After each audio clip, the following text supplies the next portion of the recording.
Hola, buenas tardes, ¿qué tal? Mi nombre es Emanuel Gallo, soy estudiante del Profesorado de Lengua y Literatura. El día de hoy quiero compartir con ustedes una monografía que he realizado y la voy a defender de manera individual y oral. ¿Sí? El objetivo de este trabajo monográfico es de compartir y socializar las distintas formas de educación, las diferentes construcciones acerca de la escuela, la profesión docente en tiempos anteriores, como así también la construcción acerca de la concepción del niño en diferentes edades históricas. De esta manera identificaremos las continuidades, las rupturas que tuvieron que atravesar para llegar al presente de la educación. Por lo tanto, no vamos a establecer una línea de tiempo cronológica, puntual, detallada sobre estas temáticas abordadas, sino que buscaremos recuperar los elementos históricos más significativos que permitan comparar, describir, analizar las dinámicas propias de cada una de ellas, como así también los cambios y las rupturas. Al ingresar a una escuela nosotros encontramos un mástil, un pizarrón, alumnos sentados, encontramos también un edificio, una educación institucionalizada, una educación formal, una educación que posee objetivos, también una organización con fines determinados, como por ejemplo la transmisión de los valores culturales, como también el desarrollo de la personalidad individual y colectiva. Vemos también una figura de un docente que para enseñar necesita una formación específica y un título. Pero las preguntas que nos planteamos a través de esta defensa es, ¿la educación siempre fue la misma que en otros tiempos anteriores? ¿Siempre hubo esa misma pedagogía? ¿También la concepción del niño era la misma que en otros tiempos históricos? ¿El docente siempre tuvo que formarse y obtener un título para enseñar? Las prácticas, la concepción del niño, la construcción histórica de la escuela, son una de las muchas formas posibles porque a lo largo del tiempo existieron diferentes representaciones, modelos hasta llegar a la idea que tenemos hoy de escuela y analizarlo resulta importante para comprender el presente. En las sociedades remonta los saberes estaban vinculados a la necesidad de subsistencia y control del medio ambiente. Aníbal Ponce, un autor, él planteaba que la enseñanza era para la vida y por medio de la vida. El niño aprendía a manejar el arco, la flecha, la caza para sobrevivir, ¿sí? Y luego comenzó a generar su propio alimento.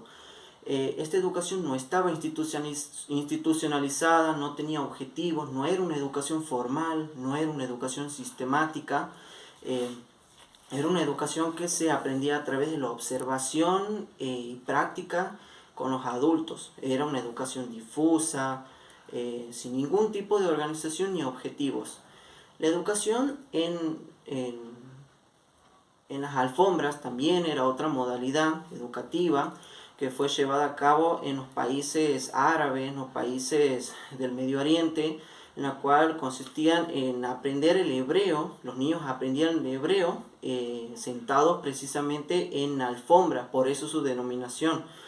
La educación en Atenas se caracteriza por ser una educación cultural y no militar como en Esparta, porque tenían valores hacia la vida, la familia era la base, practicaban artes, deportes, pero sobre todo no era obligatoria.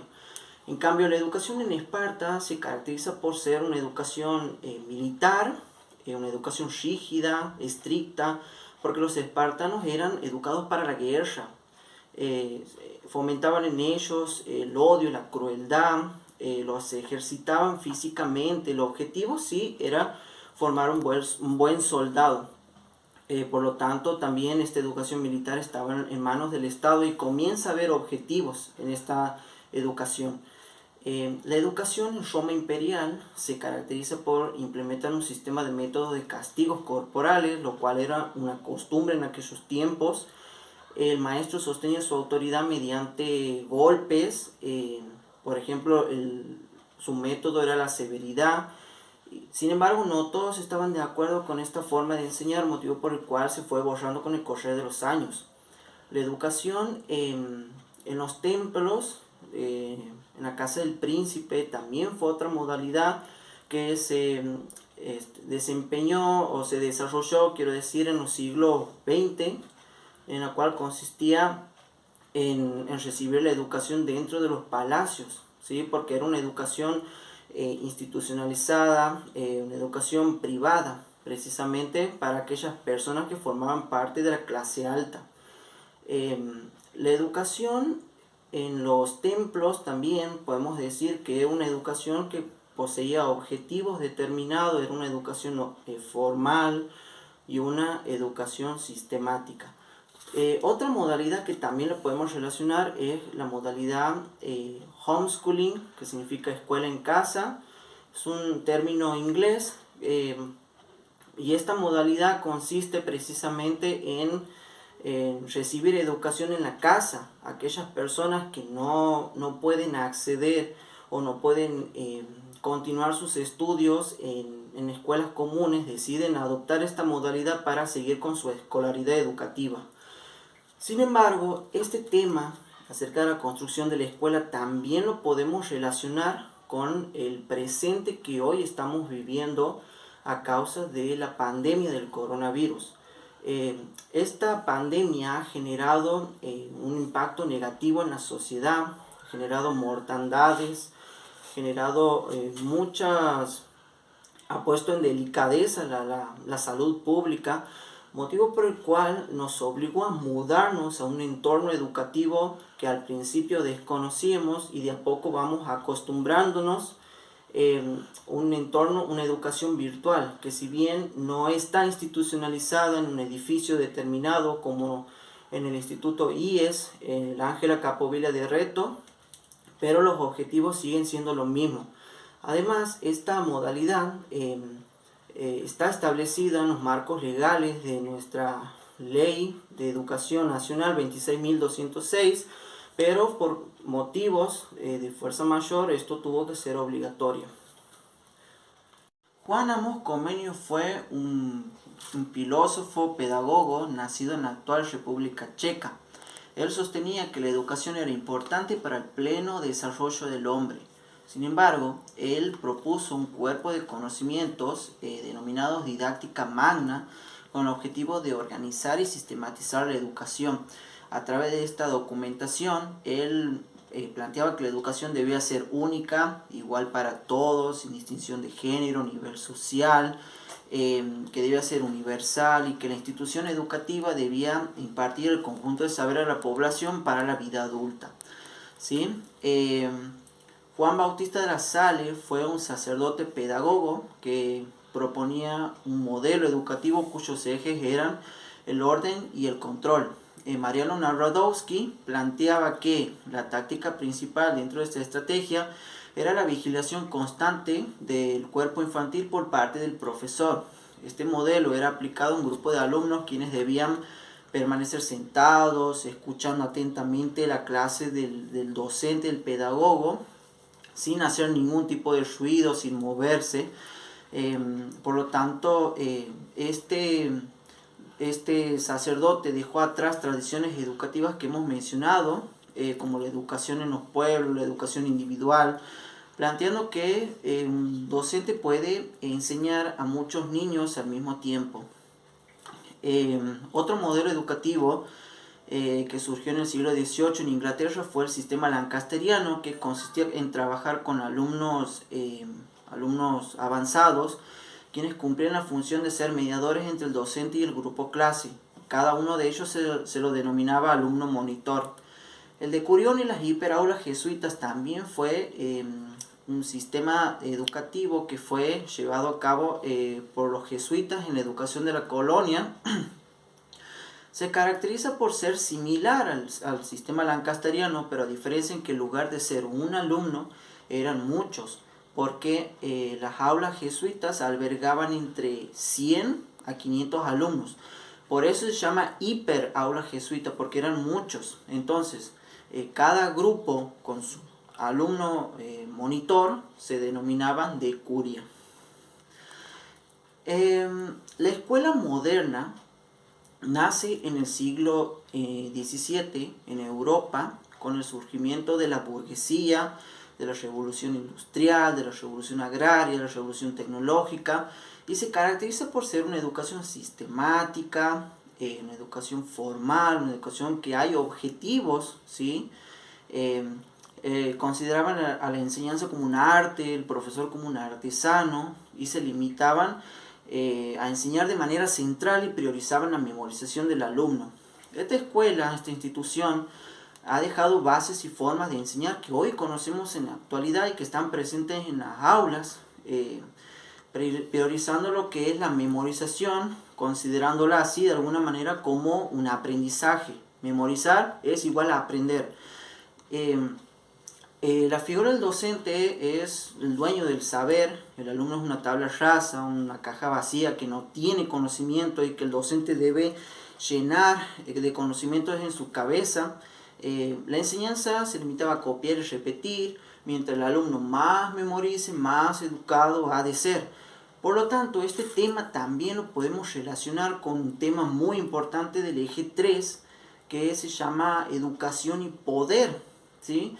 El docente asume un poder y una autoridad en el grupo clase, exigiendo disciplina, obediencia, cumplimiento de las reglas, cumplimiento de las normas, cumplimiento de las tareas, con una imagen autoritaria y coercitiva.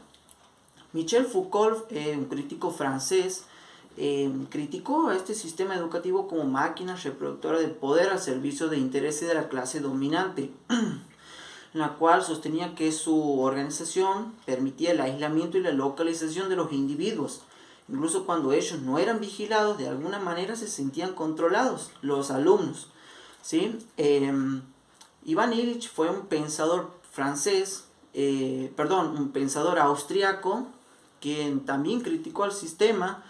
Él planteaba que la escuela moderna no podía formar a las futuras generaciones y que su noción de progreso tenía un fin. De esta manera, este autor propuso sacar la educación de esa escuela moderna para que los chicos puedan relacionarse teniendo en cuenta el contexto en el que viven. Por lo tanto, frente a todas estas críticas, cuestionamiento de la escuela como máquina reproductora de poder, nace una nueva pedagogía con las críticas y cuestionamientos de un pedagogo brasileño muy conocido dentro de la pedagogía, que se llama Paulo Freire, quien propone la pedagogía de la liberación, en la cual su método permite encaminar a la persona a la posibilidad de redescubrirse, de ser liberado, con el objetivo de ejercer su libertad y practicarla, ¿sí? Era una pedagogía destinada a los oprimidos. Este autor planteaba que la escuela moderna depositaba un saber cerrado en la mente del alumno, un saber que no tiene sentido, un saber que no es significativo, un saber que no construye nada. A su vez, propone que los procesos formativos deben vincularse teniendo en cuenta la realidad en la cual el alumno vive, en la cual el alumno actúa, ¿sí? Se desarrolla. Por lo tanto, lo que se requiere entonces es educadores comprometidos con la práctica liberadora, ¿sí? Que nieguen esa visión necrófila de la educación bancaria, esa educación que percibe fines monetarios, económicos, y se relacionen con el educando a través de un diálogo comprometido, un diálogo pacífico, un diálogo coherente entre el discurso y la práctica, en la cual el docente también pueda cambiar el rol de ser el dueño del saber a ser un guía en el proceso de enseñanza-aprendizaje, y el alumno sepa que el docente esté a favor de él y que el docente le diga: vení alumno, te invito, vamos a aprender juntos, porque de lo contrario cuesta horrores aprender. La profesión docente, tal como la conocemos hoy en la actualidad, también sufrió una serie de cambios, rupturas a lo largo de la historia, porque era una actividad que desempeñaban las autoridades de la iglesia y luego pasó a ser una profesión de Estado. Los docentes laicos desempeñaban la tarea de enseñar de una manera más heterogénea y menos normada. ¿Qué quiere decir esto? No había reglas, no había una formación, no había ni títulos. Aquella persona que quería enseñar en estos tiempos tenía que cumplir con los siguientes requisitos: saber de lectoescritura, saber de aritmética, conocer de moralidad y la limpieza de sangre, que era un ritual religioso en esos tiempos. Y si cumplía estos requisitos, el aspirante, si deseaba, podía enseñar. Por lo tanto, podemos decir que eran profesionales libres porque desempeñaban su actividad por su propia cuenta. Sin embargo, esta profesión luego pasó a ser una profesión de Estado que se adquiría a través de una formación, a través de un título en las escuelas normales, quienes a través de estas instituciones se normativiza la tarea docente, se la regula. Por lo tanto, el Estado unificó todos los contenidos considerados básicos, se constituyó en empleador de numerosos agentes, o sea, dio cargos, dio trabajo, como así también se hizo cargo de la formación con una pedagogía apta. Sin embargo, la docencia para las mujeres era considerada una prolongación del ámbito doméstico. Las mujeres en esos tiempos no podían acceder a cargos públicos, como por ejemplo un cargo en el Consejo General de Educación o en el nivel superior, porque había una fuerte exclusión social por parte de ellas, por parte de la sociedad hacia ellas, ¿sí? Eran excluidas en los trabajos, porque el ideal o la ideología que predominaba en esos tiempos planteaba que las mujeres solamente podían estar en el hogar, que su función era la maternidad, la reproducción y su ámbito privilegiado el hogar. Por lo tanto, la educación general básica implicó mucho presupuesto y el salario de las mujeres era bajo a comparación del salario que recibían los varones, los docentes varones. No solamente era bajo, sino que también se pagaba irregularmente. A veces ni siquiera les pagaban. Sin embargo, esto cambió también, digamos, la concepción, porque las mujeres no podían acceder a esos cargos tan importantes que accedían los varones, ¿sí? Y eso generó una división sexual del trabajo. Por lo tanto, esto cambió hasta que un día una mujer llamada Úrsula Lapuente rompió con esa racha machista y de esta manera se convirtió en la primera mujer argentina en ocupar un cargo en el Consejo General de Educación. Y posteriormente las mujeres docentes abrieron un camino hacia la participación del espacio público.